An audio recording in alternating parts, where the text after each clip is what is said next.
Well, there's quite a few things I want to say about this next artist. How you doing? It's Mr. DJ back, and I want to explore again Billboard's Hot 100 the week of July 28th, 1962. On this video, there's just so many Lost 45s, and there's another one from '59 I want to explore for my Sock Hop channel, and then I'll move on to the '60s later on in the week, and then back in the '70s, and then back into the Sock Hop years. It just go. It's like Billy Preston once sang, "Will it go round in circles?" And Etta James at number 90, the week of July 28th, 1962. Stop the Wedding. It's classic R&B. The woman, I think she could have been a cabaret singer. She was just, her versatility was pretty amazing. R&B, blues, gospel, Etta James, classic R&B. Just never had as many big hits as Aretha Franklin. Just not as well known as Aretha, Whitney, Wilson Pickett, Percy Sledge, all the soul greats from back in the day.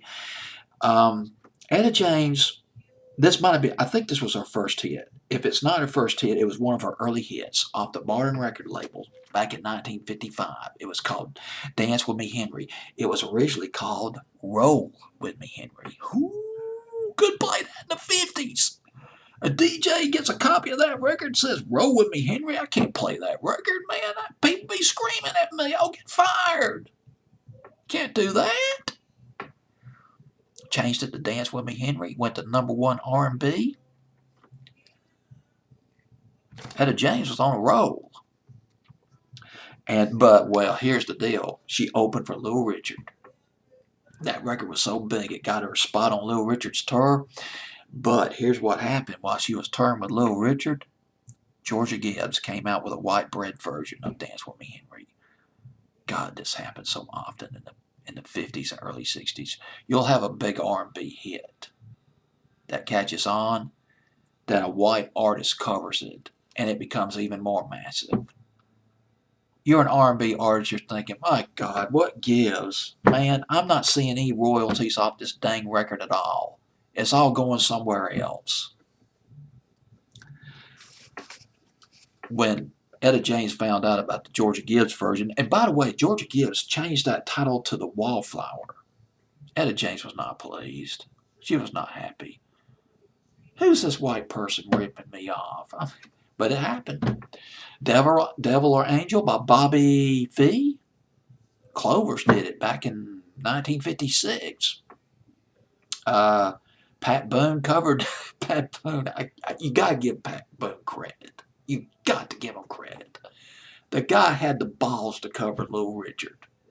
He did Tutti Frutti, one of his early hits. And it was not a bad version, in my opinion. Now, it's not like the Little Richard version. You can't copy Little Richard. But Pat Boone still was able to sing real fast, and he had a hit with it on Billboard's Hot 100, well, on the pop charts. Georgia Gibbs' version of Dance With Me, Henry went to number one on the pop charts. Later on Modern Records, Etta James had a hit with Good Rockin' Daddy. Yeah, I love it. You know how it is, man. They got down. But Modern Records, the hits started to dry up on Modern Records. Etta James got a deal with Chess Records, 1960, the legendary Chess Records. Chuck Berry's label. Muddy Waters on that record label. She sang backup on Chuck Berry's Back in the USA.